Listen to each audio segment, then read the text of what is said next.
Welcome to Shh, Tell Me Everything.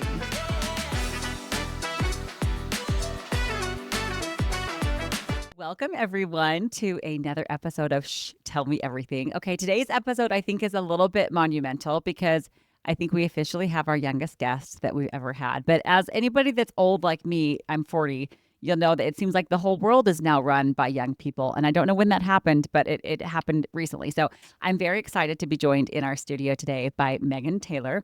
And I'm going to let Megan introduce herself a little bit, and then we're going to hear some wonderful tips from her. Megan's phenomenal. Okay, full disclosure, I'm totally related to Megan. So that's part of how I could convince her to come today, is that she had no other option. But she's phenomenal. So Megan, give us a little bit of an update. Like, where in the world are you? Like, not today. Today you're here, but like what is happening with life? Give us a little bit of your background. Yeah, okay. So, like she said, my name is Megan. I am 19 years old, and I just finished my third semester at George Washington University in DC. This final seasons was rough. I had a ton of tests and assignments, but we made it through. So now I'm just taking a little bit of time with family back home here in Utah, which has been nice to be around some nature, which DC is definitely a little bit lacking. But yeah, I've just been traveling a lot, meeting a ton of new people and experiencing new things. So it's been great so far. So, and Megan, don't worry, I should have told you this. We don't have to make this podcast like the Dead Dad podcast. I mean, we say that Okay. sometimes. So, like, this does not have to be the whole story about the Dead Dad podcast, which I can say because my dad's dead, and so hopefully that's not as offensive to Megan, who also has a father who is dead. And Yeah. apologies to all of you who also have fathers who are dead that we say Dead Dad Day, Dead Dad podcast. So Megan has a very unique story in that she is she's a Gold Star child. I mean, I don't know how she's many things. So many things. This is just one of them. But her father, Brent, was killed in Afghanistan 5 years ago, and it was a really he was active duty. He was also serving as the mayor of his hometown at the time, and it was really public. And Megan, how old? So what were you? 14, 13, 14? 13. 13. So it was a really public thing, and wasn't just public for a minute. Was public ever since. Like it was, and her family has been in the spotlight basically since her father was killed. Again, he was mayor. They also have 7 small children. Megan's mother is now very active in the Gold Star community, in not politics per se, but the Gold Star community, and lots of things that have trickled off from that. So, but with this, I bring it up because with Megan, like, she has been, I guess, launched into some really unique opportunities. Some terrible, not all terrible, like stuff like, but some really Yeah, unique opportunities that I've seen her. I definitely. mean, I've been with Megan. I've been able to accompany her to a couple of things where she was invited as the guest speaker to speak in front of a crowd of hundreds at these very swanky events in New York where she's sharing her story. And even from the time she's 13, 14, 15, she's been able to publicly speak and present and tell her story in ways that keeps getting her invited back. And I want you to talk a little bit about that, but also, Megan, I'm interested also that you share with us the work that your involvement with the the what's it called, the GWAT Global, Memorial. yeah, Okay, so you tell Memorial me, Foundation. you know all these things better than me, so tell me a little bit about that too. Yeah. Yeah, so like she said, there's been a lot of different opportunities that I've had that have been very unique, that have kind of made it so I've been media trained ever since I was 13 years old, Yeah. essentially. And I've just kind of learned through that. I mean, kind of just got thrown into it and then learned how to articulate my thoughts in a way that has worked so far and has gotten me a lot of really cool opportunities at a very young age. And one of those is that I am currently the Gold Star Child Fellow for the Global War on Terrorism Memorial Foundation. And what we as an organization are working to do is to put a memorial on the National Mall in honor of all of those who have served and who were lost in the global war on terrorism, which began with the attacks on 9/11. So that has been an incredible opportunity, especially as I live in DC, and I have always just loved going to the National Mall. Anyone who has been there knows that it's a very peaceful place.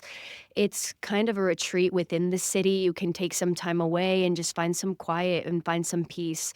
So to be there and to be working on a project which will put something onto the National Mall to add on to that already incredible space in honor of my father, of my family, and so many more just like us really is a surreal experience. And it's been amazing so far. I mean, Jen and Rod with the foundation are incredible. They are always working and they make it a very, very not at all painful process, which it could be when dealing with these things, but they make it a very safe space. I feel very comfortable to voice my experiences, any concerns that I may have. And so Are I'm there really are there looking other forward. are there other Gold Star family members on this? Not like a committee, but it's kind of like a committee. Like Yeah, it is. who else is involved in the planning of this? Yes. So I am on, as I just mentioned, I am the Gold Star Child Fellow, and that is a year-long position, and that is brand new. I am the first Gold Star Child Fellow with the foundation, which has been amazing, and I've been with them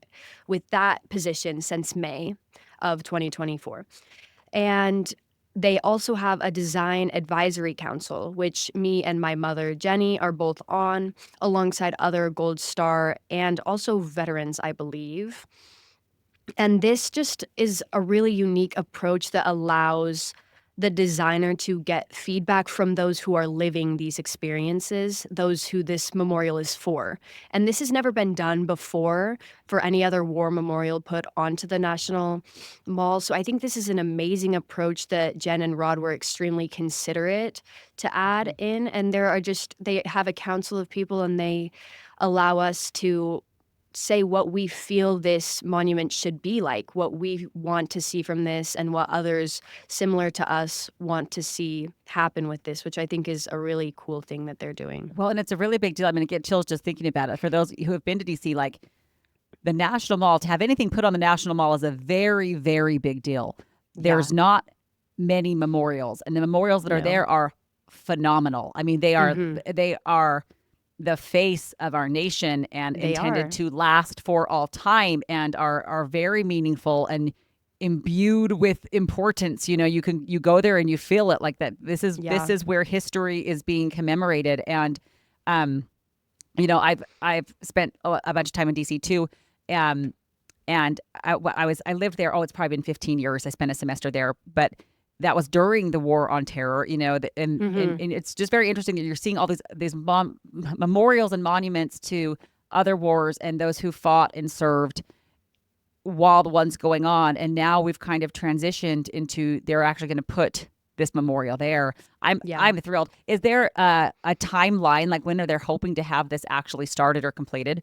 I believe they're hoping to have it completed by the end of 2026. They already have a plot of land that has been secured, and now it's just raising the funds because you have to have the entire budget for the project plus 10% in an actual account up front before any construction can start, since it's such a big deal with the national space. But they do have a place picked out. It's right next to the Lincoln Monument, and it's really cool because it's accessible. It's right next to roads, which a lot of the mall isn't. So they expect that it's going to be one of the top visited sites on the National Mall within a few years after its construction. Man, I can't wait. Is it congressional funding or private funding? What pays for it? Private funding, as far as I know. Well, if there's anyone out there that has money, I'm not sure that anyone listening to us besides us, not even us, we don't have money for that. Like we look forward to this amazing thing happening that will mean so much. Okay, so and again, and Megan's been involved with other foundations as a representative, as a spokesperson, and we know with anything with tragedy, with grief, everybody reacts differently. For some people, they have a gift to be able to share about it and present about it, and that can help others. And we know that other people don't, and that's okay. Like not everybody needs to go out and talk publicly about the things that are happening. Right. But I know that I have been very moved and touched that you have been willing to, and that you have been sharing, because you do have a talent to be able, like you said, to be able to articulate and communicate it in ways that not everybody has the ability to or those opportunities to. So just to put that out there, like, it is no shade on those who do not publicly share about the things, you know, like we do not have to, especially in the Gold Star world, we know, like it's, you know, like it's tricky. It with anything, it is tricky.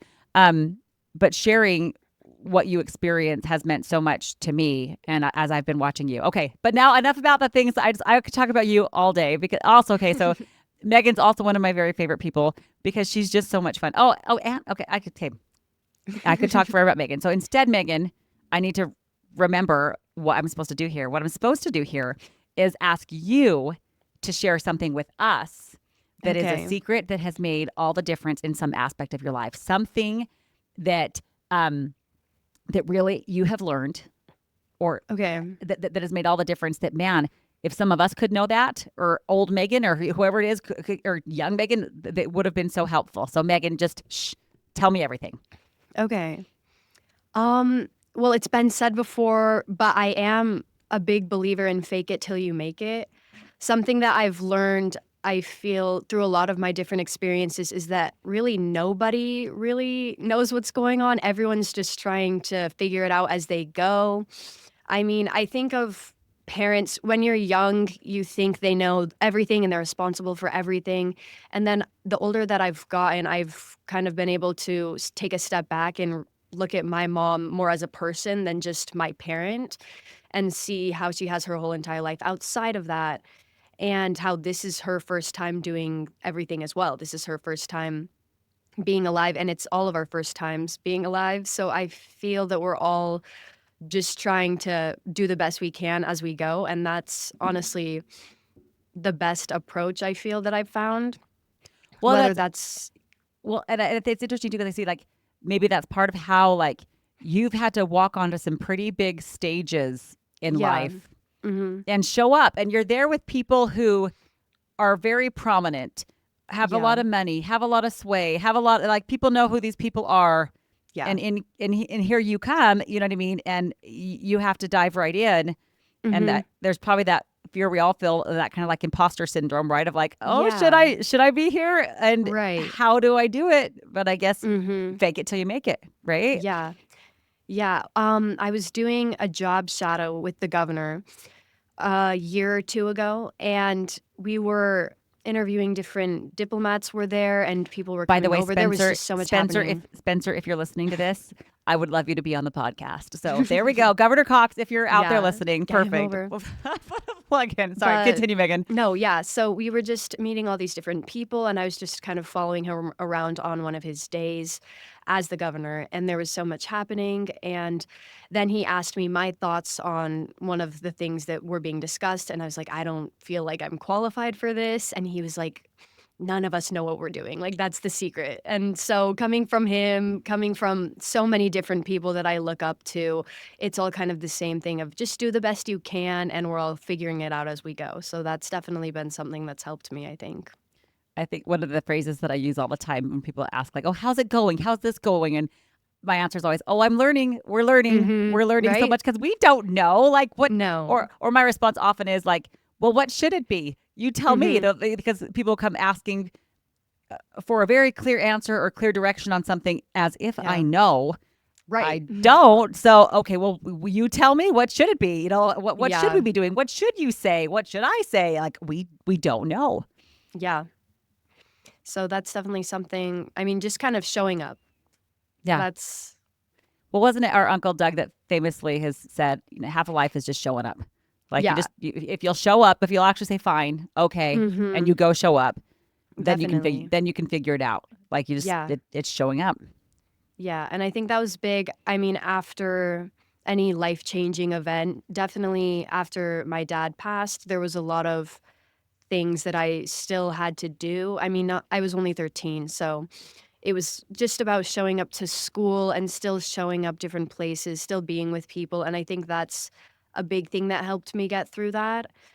I remember I went to school the day after we found out that he had been killed, which is kind of a crazy thing to do, but I just felt that's what I needed to do. And that's what worked for me, was just showing up. Maybe I'm not bringing 100% to the table, but at least I was there. And same thing with college. It's very different the first year of college compared to high school and life before. I mean, you learn a lot of things really quickly. When you were part COVID in high school too. Yeah, I mean, and then you're transitioning into like a real university. Yeah.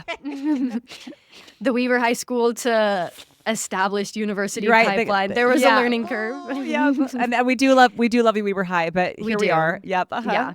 Yeah. So I think that as well, it's just showing up, and nobody's going to force you to show up Yeah. either. If you don't want to be involved, then you're not going to be involved. But if you choose to just show up, put your best face on, you'll meet new people and get involved in different things. And then that will help you just make the most of an experience just by actually choosing to show up, because that is your choice at the end of the day now. So I'm curious too, like, okay, so not very many people in Utah end up going to college out of state. Like, it's actually not Yeah. very common, and maybe that's where it No. is most places. But like here, it's not super common to go out of state. Yeah. How did you end up in DC? Like, where did that come out from? So I always wanted to go to college out of state. As much as I do like a lot of things about Utah, I've always kind of wanted a chance to experience something new, somewhere new. I've also liked cities that I've traveled to a bit more than rural life. I feel that's just more my speed, especially now where I'm trying to try new things and meet new Hmm. people. So I felt that a city school would be a good fit for I me. can see maybe you were scarred from having to clean out the chicken coop as a kid, and you're like, "This is Yeah. no, we're Yeah. not staying here." This is like Did a 11-year-old quick Megan being like, 180. "Yeah, Yeah. So, and I had the opportunity to travel a good amount within the United States before I was applying to colleges. So I at least had some idea of where I might like to go. And I've always just really liked DC. I've enjoyed traveling to New York, but I'm not sure that I'm dying to live there long term, especially for a 4-year program. So yeah." I just thought that DC would be a great fit. And honestly, I applied early decision. George Washington was the only school I applied to, which might have been a crazy thing to do. Maybe I should have given myself more options. But I mean, I really do love DC, and my school has the most central location in DC. It's a 10-minute walk to the monuments. It's a 20-minute metro to Capitol Hill. It's right in the center of everything, and I feel that it has the best location of any of the DC schools. So that was kind of just what led me there. I hadn't even been to the campus before I applied early decision, and then I got in. I love So it. See, this is we where I'm really like, just, sometimes we joke that like Megan should have been my daughter. Like sometimes I don't have to say like the oh my gosh, like I yeah. see some things and they like, oh Megan, I would have done the same thing. Like Yeah. yeah. So did we throw a dart in the dark? Kind of, but it worked out in the end. I've liked it so far, and I really do love DC, so it's been great. And I love the mix of meeting really interesting people. You know, you're Yeah. just different people than you would Oh, yeah. naturally be able to come across had you Mhm. stayed and stayed here and gone to school. Yeah. The diversity has been a huge change from here to there, just in so many different ways. Religious is definitely a big one. I've met a ton of different people from different backgrounds, religiously and culturally, just in general. I mean, so many international students, so many students. There's people from every state there. So it's just so many different backgrounds. And I think it's really cool to get people's perspectives coming from a completely different life. And Yeah. then you can learn something from them. Have you run into other like military kids? Because there's again in Utah, not a ton. I mean, it's Yeah. yeah. There's not a lot here, especially since we don't live on a base, and Yeah. we were a National Guard family, not active duty. So we were never really in that community. And I've met a lot of people through the different foundations and organizations that I've worked with. But there's still, I mean, I'm sure there are plenty of people at George Washington and in DC in general who are involved in the military, but there's not a ton of people that I know personally Yeah. with a similar background there. Okay, so I'm dying to know, Megan. I want to know, what is your dream job? Like, if you could have any dream job in the world, like tell me what it would be. Maybe the person's listening. Maybe one of the 3 listeners is that person that could grant this wish. Yeah, I think something to do with PR or advertising would be something that I'd be interested in. I've always liked social media and found it really interesting how you can reach such broad audiences just from wherever you are.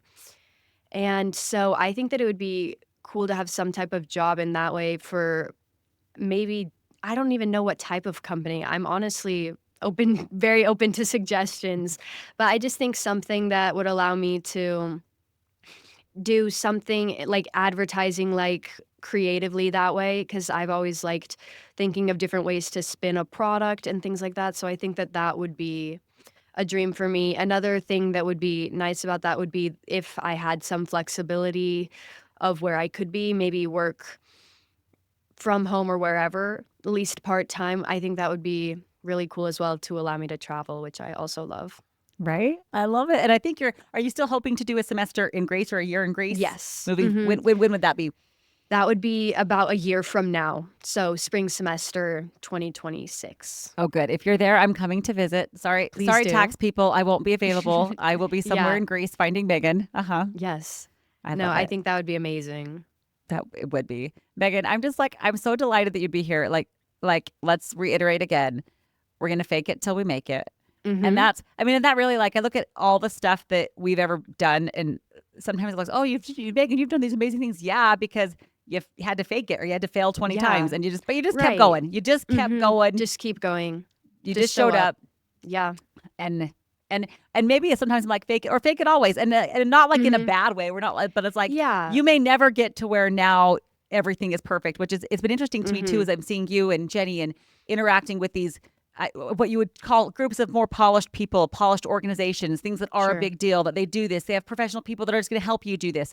They don't even know what they're doing most of the time. Yeah. You know, it's like, wait a minute, like the common thread is if Yeah. we're going to innovate and create and build Yeah. things, we're always going to be pushing up against, we don't know what we're doing.